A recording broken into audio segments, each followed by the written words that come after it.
So over here inside of this folder, you can see that I got 3 videos. And let's say I want to go ahead and play them out together in VLC Media Player.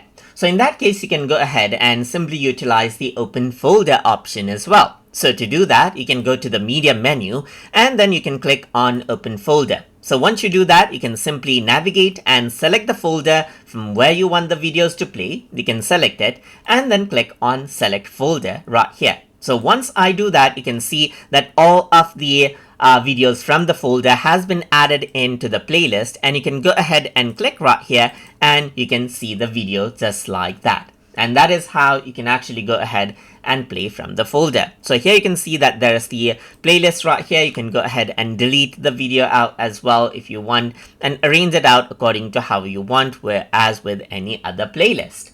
So I hope you guys learned something as always.